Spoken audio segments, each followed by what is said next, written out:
if you could ask a more precise question. Yes, please, give me the time period. Mr. Wade visited you at the place you laid your head. When? Has he ever visited you at the place you laid your head? So let's be clear, because you lied in this, let me tell you which one you lied in, right here. I think you lied right here. No. This is the truth, Judge. And it is a lie. It is a lie. Ms. Willis? Mr. Sena, thank you. We're going to take 5 minutes. And that was the great lawyer, Ashley Merchant, great trial lawyer, in one of her exchanges with Fani Willis, who she has been working to try to get off the case in the RICO, Georgia indictment involving election fraud. She represents Mr. Michael Roman. Ashley, welcome to Bryant and Baden. We're so glad to have you. Oh, thanks for having me. It's great to see you. And I know that Michael wants to start out that he has some questions he's been dying to ask you. Yeah, Linda, you'll have to leave now because Ashley and we got a few things to talk about. So let me start with this, Ashley, because I think there had to be a moment during this preparation. And we're going to get to the appeal. We're going to get to all of that. But the moment in the preparation where you're investigating what you think is this inappropriate relationship or the timing of the relationship, what was that moment that bing, like, oh, man, I got something here? I think it was really when I got the vacation records. That was the last thing. When I got vacation records that actually had Fani Willis's name on them, them together, because at that point I had talked to a lot of people who had seen it. But, as lawyers, it's different when you see something on paper, you see a receipt. It's sort of like DNA. It's the one thing that witnesses, may have memory issues, they may have perception issues, but when you see DNA or you see it on paper or a receipt, it's kind of like, oh, wow, it's real. So that was really the final sort of nail in the coffin on it. I mean, I always thought it was incredible. The entire time I was like, wow, is this really happening? Did this really happen? But when I saw it on paper, it was just, that was it. And then you had the hearing, all right? Let me start with the newest, the appeal. Tell us. Right. So the appeal, I'm very happy that Judge McAfee granted it. Hopefully the Court of Appeals will grant it. Now we have to ask them permission. It's one of those things because it's early in the case. You've got to ask permission from the trial judge. Then you got to get permission from the appellate judge. But I think it's an important issue because if we are right and she is supposed to be disqualified, which I think we are, then the entire process, if we went to trial, it would all be undone. So if we went to trial tomorrow and the court later says, you know what, she was interested, we got to start from square one. And I don't think anybody, whatever side of the aisle you're on, wants to have to do this entire process again. Well, let me tell you, if you were in New Jersey, or I'm admitted initially first in New Jersey, then all the other states, they have the strictest in any situation. If you think about the appearance of impropriety, it's impropriety. It doesn't matter if it actually is the actual impropriety. It's the appearance of impropriety to keep lawyers on the straight and narrow in the public. And one of the things I want to talk about later on, we won't talk about it right now, but the elephant in the room, the issue of race dividing people here. But let's go past that. Michael, second question I know you told me you had. Thank you. I want to talk about the decision by Judge McAfee. And, I like to throw around legal words here because, I'm an attorney. So that decision was bullshit. It was such a cop-out to do what he tried to do, whether it was because he's up for election, whether it's because he wants to continue dealing with the other professionals in the area. But he let her run roughshod over his courtroom. In 2020, I lived in South Fulton. Okay. That's the only place I lived in South Fulton. That's before I had to abandon my home, Judge. Right. And at my home in South Fulton, he never came there, okay? So if you don't come someplace, you can't live there. As well as that's, I'm going to have to caution you. It's going to be my first time out to caution. I'm going to listen to the questions as asked. And if this happens again and again, I'm going to have no choice but to strike your testimony. And then he, bows down to her in this decision. Those are my thoughts, of course. I'm not putting those words in your mouth. But when you got the decision, thoughts? When I first got the decision, I was just extremely disappointed. But you know how it is when you read something and then you try to figure out what actually happened. What is he trying to do? As I sort of read it, pondered it, thought about it, I kept thinking, he's trying to tell her to step down. And I really think that's what he was trying to do. I think he is trying to tell her to do the right thing. One of the big issues that keeps coming up is delay. Is there delay? Who's causing the delay? Who wants it to go to trial now? Is it political? And I think that opinion was telling her, you know what? This is causing delay. If you get out, then we can move on. And that's the one answer that made the most sense to me. A disinterested prosecutor would read it and say, I'm going to go ahead for the interest of the case, the interest of justice. I'm going to go ahead and step aside. And there's a process for that. It's easy. We have district attorneys. We have 49 across the state. Any of them could pick it up. You know, if it's really ready for trial and it's ready to go, anybody could pick up the file and get ready in relatively short time.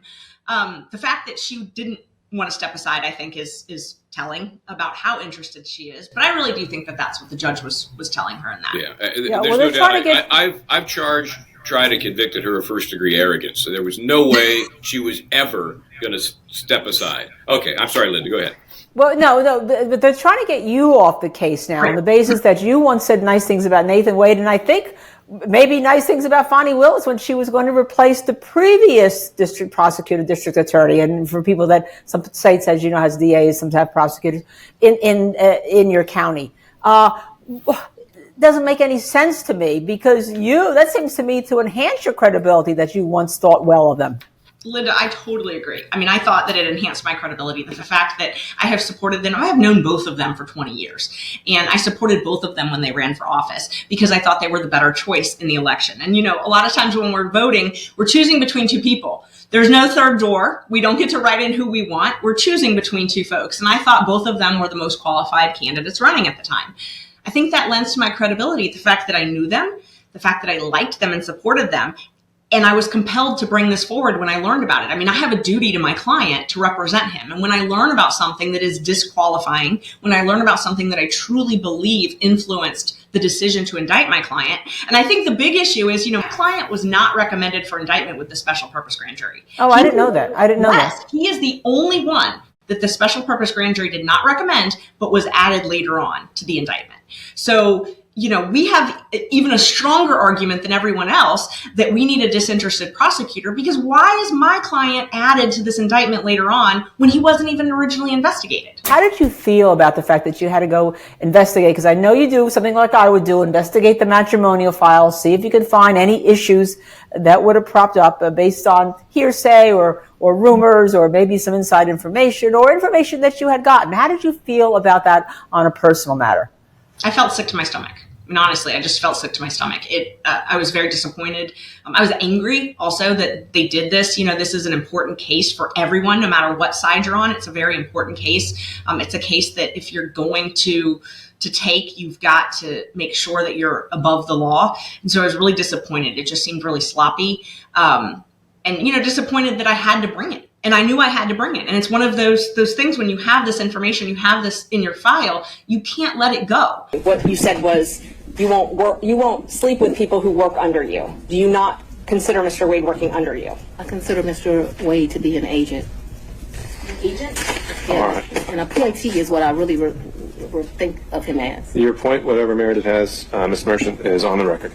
What if my client got convicted and I had this motion and I had this evidence and then later on, and I don't think my client's going to get convicted, but what if we're lawyers, we plan for the worst, that's our job. So, you know, what if I'm on the stand years later and someone's asking me, well, why did you not bring this? Because I was scared? Because I didn't, you know, because I liked the people? I mean, that's, my duty is above that. And so, you know, while it made me sick to my stomach and I didn't want to be involved in it, it's one of those things. I mean, I wish someone else had discovered it, really. I want to jump ahead a little bit to the hearing in front of the commission, I guess it's called. Is that what it is? Oh, yeah. So the Senate had a special investigative commission or committee. Yes. Yeah. So that testimony to me, first of all, you know, it's not really bothered by the rules of evidence and things of that sort that can get in the way. So the real story is coming out. And we're hearing things from you that really flesh out this very skeletonized story that you're fighting to get in during the course of the formal motion hearing. Tell me about that and how that evolved and what do you think is going to come of it, if anything? Yeah, you know, I wish I knew more about what was going to come of it. You know, what I was told was, and I always ask, you know, if I'm going to testify or speak to someone, what are you getting at? You know, what do you want to talk about? And I was told that they are looking at what laws might need to be changed. If there needs to be a law that maybe prohibits something like this to protect the taxpayers from such a massive expenditure. But, of course I don't want to testify. I don't think anybody gets a subpoena from a senator and is just thrilled, to do that and be on national TV and know you're going to be cross-examined. But I was happy for the opportunity to finally speak freely. Because, while the motion was pending, I didn't want to do any interviews. I was very cautious about not talking about it before the judge ruled. And Ms. Willis had not been. She had come out publicly and made some statements that were very hurtful and very, negative towards me. And then at the hearing, there had been a lot of statements. I don't think I've ever been called a liar so many times in my life. And so it was nice to be able to finally say things without being interrupted, without being called a liar, without not being able to finish what I was saying, not being able to give the backup. And sometimes the backup or the explanation is hearsay. Sometimes it is. But if you're saying I don't have a good faith basis and my basis is on hearsay, which oftentimes it is, I wanted to be able to say that. So it was nice to have that forum. It's pretty much every subpoena that I had issued. So after you filed this motion to disqualify, I guess a hearing was scheduled? Yes. And then you started issuing subpoenas to line up your evidence? Yes. That's when this witness tampering occurred? Yes. After that, to try to intimidate your witnesses from coming to court? Yes. So, and let me walk through the timeline. So I filed this on the 8th. The next thing that happened was Ms. Willis testified. I say testified. She spoke at a church on Martin Luther King Sunday and was making some statements about why did they single out Mr. Wade. Didn't say anything about that we singled him out because he's the only one she's having an affair with. Did not agree to that. Instead said that it was racially motivated. And the other two special prosecutors were white? Yes. But they were making significantly less money? Right. And she even said, to the church, she even said that I'm paying them the same rate, which is not true. Mr. Floyd's contract is for $150 an hour. It's never been $250 an hour. So that, one of my kids was listening to it and, said, come listen to this. And I listened to it and I was like, wait, that's not true.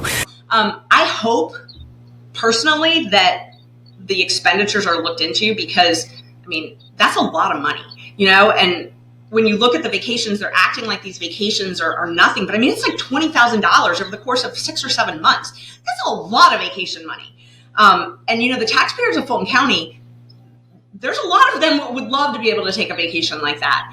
And they're paying for it. And, they've got inmates in a jail that is being sued. They've got inmates that aren't able to make $500 bonds. And instead of hiring 5, 6, 7, 8 new prosecutors to handle those cases, it's going to Nathan Wade, and they're going on vacation. Yeah, I think that was important. That revelation was new, said that she was shifting funds from one purpose, basically saying, I can do whatever I want with that money, and giving it directly. That's her defense. Unbelievable, the arrogance. She has said, their defense is that she is a state constitutional officer. So she has taken the position that she does not have to follow any county regulations.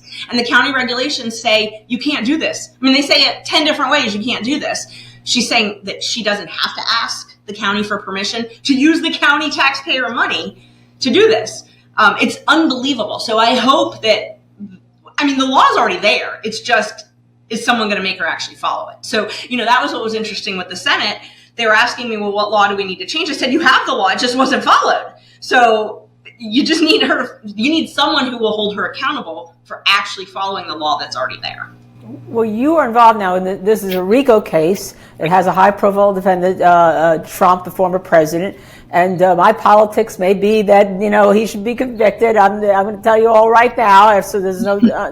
But I also am a lawyer, and I believe that the law should be followed. So with that in mind, she also has issues with other trials. She's got another RICO case against a case that's been going on, Young Thug. It took like 8 months to pick a jury. They've been in trial for 4 months. They're getting nowhere. They have days that sometimes start at 3:30, and it may go to 2027. So how do you justify then, Ashley, from your end, or how to use the fact that the office seems to be using all these funds for all these high-profile RICO cases that take forever, that aren't going anywhere? It's awful. It is one of those situations where it's definitely a misuse of funds. And I don't live in Fulton County anymore. And one of the reasons I don't is because our house used to get broken into all the time and nobody did anything about it. So we moved to Cobb County, where they do care about burglaries and they care about property crimes and they care about violent crimes. There's a reason that we have federal court, and I fully believe that sometimes you can prosecute RICO in state court cases, but that's what federal court is for. State court is for the property crimes, the violent crimes, the rapes, the murders, the burglaries, the robberies. I mean, that's what we normally see, and that's what you expect to see. When you take a RICO case and put it in state court that's not equipped to handle it, you see what you have in the YSL case. You see a 3-year-long trial. I mean, Linda, just think about those jurors. Can you imagine if someone asked you, can you leave your job, your family, for 2 or 3 years to listen to a trial? No way. I would lose my mind. No, and not to, as a matter of fact, wait a second, I put my thumbs up and the rain came on. Oh my gosh. I don't know why that happened. What is happening? What was going through your head at the moment she's standing next to defense counsel's table? They're simultaneously making an argument for her not to testify, to quash the subpoena, and she's standing there dying to get on the stand. That was bizarre. What was going on in your head that moment? It was, you hit it, Michael. It's so bizarre. They had literally filed motions to quash, fought to the death to keep her on the stand. I mean, thrown out everything to keep her on the stand, called me every name in the book to try to keep her off the stand. And I would too, Your Honor. Just a moment, Ms. Willis. So, Ms. Cross, I don't know if you want to speak with Ms. Willis now. It's sounding like maybe they're withdrawing the objection to the motion. I believe the motion to Or does Ms. Willis want to take the lead here? withdraw the motion to quash Ms. Willis. Based on the, I'm ready to go. Okay, so the position of the district attorney at this point is that she's no longer contesting the subpoena. Ms. Merchant has called her as the next witness. I mean, it was clear that she had not talked with her lawyer. But at the same time, it was clear that she had something she wanted to say. I thought it was staged to a certain extent, but I don't believe that her lawyer knew. But I do think it was staged with Ms. Willis because it was very dramatic. It was very dramatic. But it's like your client, when you're a defense lawyer and your client wants to take the stand and you're like, stop talking. And they just keep talking, to the police or whoever. You're like, stop talking. It felt kind of like one of those moments. No. So let me ask you your reaction to some of the witnesses. We talked about Fani Willis. Nathan Wade, what was your reaction? I was surprised. I thought that he would have prepared a little bit better for all of the questions. I testify a lot as a defense lawyer. We always have to, if we try cases, we're testifying later on. And you do a certain amount of preparation. Some of the responses, the unknowns, knowing how scrutinized this case was going to be. I think I would have looked at my phone records. I think I would have looked at my bank records. I think I would have been a little bit more prepared. So that definitely surprised me. He definitely thought that everyone was just going to take whatever he said. But he didn't remember stuff too. And he would have long pauses. And so, it's surprising that he hadn't taken it, I don't know if more seriously is the right word, but had really prepped. And I mean, there's different reasons why he maybe didn't prep. Maybe he wanted to be vague. I thought that was a real possibility. Maybe he didn't prep so that he could say he didn't remember honestly, and could give vague answers. I think that that's a real possibility. What about the former Attorney General? So Roy Barnes, is that when Roy Barnes testified? Yes. Yeah, I love Roy, and everybody did. When he testified, I don't think it was relevant. It was not relevant at all. It was literally to say, hey, look who I have. I've got him on my side. But the thing is, Roy is my friend too, and he is all the defense lawyers' friends. And so, He was charming, right? Oh, he's great. I mean, I've been to his house. He lives right up the street. Like, he's awesome. I love him. I love his kids. Like, he's just a great guy. So it's one of those things that's like, you're trying to say, oh, look who I have on my team. Is that But really? he wasn't on her team because he didn't want to be on her team. But he didn't pick it, right? He decided not to do it. The most significant thing that came out of his testimony really was the fact that Nathan Wade was in his interview when Fani was interviewing him to take this case, and that it happened only days before Nathan took the case. So their whole spiel that she had been looking for someone to take this case for all these months, and it was really, really hard and stuff. It was like 5 days before that she had met with Governor Barnes. a couple days before, and then she takes Nathan. It didn't sound like this huge national search to find some, independent prosecutor. It didn't sound like that. On a very important case. I mean, this is, again, as you said, no matter what side you're on, this is a very important case. And my feeling was, everyone is looking at you. Why would you threaten this important case if you're on the side of, hey, she's the good guy, a good person for democracy? Why would you threaten it even by having a relationship? I know she has a right to have one if she has one, but why would you even threaten it at this point? One more witness. Terence Bradley. Just sad, just disappointed and sad. What I always tell witnesses is tell the truth. That's really all I care about a witness doing on the stand. I just want them to tell the truth. Like, the truth is the truth. We can't change the truth. And so it was disappointing. At first he couldn't say anything because it was privileged. So that tells us all that he had knowledge, direct knowledge, but he wasn't saying it because it's privileged. Then all of a sudden, when we got around the privilege, it goes to, I don't remember, or it's speculation. So, it's just really disappointing because it can't really be either. If you had direct knowledge, and he gave me, I think it's really important to note, he gave me a lot of contextual details that I verified. And, you all know as lawyers, that's what you do to determine the credibility of a witness. You take what they tell you, and then you try to verify certain parts to see if it's credible, certain context. And, just little things like he had told me that Fani's daughter had left her university in Florida and had moved out west to go to college. Now, did he get the reason she left school wrong? Yeah, apparently, he thought that she failed out. Apparently she withdrew because of COVID. But the fact that he knew that she left FAMU and went out to a university out west, that's details that shows he had intimate knowledge of what's going on. He had actual personal knowledge. Yeah. What other details did he give you that wasn't relevant in court, but that to you showed that he was telling the truth? The trips. He had told me before I saw any receipts and had any idea where they went, he told me they had gone to Belize. I mean, that's very specific. He specifically said they went to Belize. He said they went on a cruise. He said they went to Napa Valley. I mean, those places, then when I saw those receipts and said, oh my God, these are really the places. Another detail that was really significant to me was that Terence told me they met at a judicial conference. It was they were both municipal court judges, and they have their own conferences. He told me they met at one in the fall of 2019, and that Nathan was speaking at it, and that Fani had attended it. So I did an open records request to the college, the legal education college, and got records showing Nathan was on the agenda as a speaker and Miss Willis was an attendee. So that was another thing that corroborated. That was significant. How would he know that? How would he know that if someone hadn't told him that or he didn't have knowledge of it? Let me ask one last final question. If you could put a percentage or an odds on the appeal being successful and this case going forward, can you break that down and tell me what your gut says? Yeah, so I do think that they will take the appeal. I think it's an important enough issue. Once they do take the appeal, it takes about 6 months for that to work its way through the system. I think a lot could change in the next 6 months in our county, in our country. We have a judge facing re-election. He has 2 challengers. We have a DA facing re-election. She has 2 challengers. And then we have the presidential election also. So I think a lot could change. I think a 6-month break while the appellate court looks at this and while all of these elections work their way out is probably in the interest of justice anyway. And is there anything that we haven't asked you that you want to tell us about you, your client, the process, or anything? It could be anything that we haven't asked you that you think is important. No, a lot of people have said, though, that this is, for delay, we want delay. And that's not true. We've never wanted delay. I know I've never wanted delay. That's never been a motive. I just want a fair trial.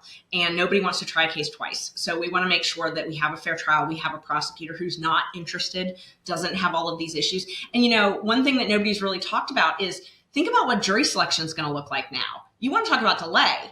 The district attorney's indiscretions have now just caused jury selection to take 10 times as long, where if she disqualified herself, we wouldn't have to ask all those questions. So if you want to avoid delay, that's a really good way to avoid delay.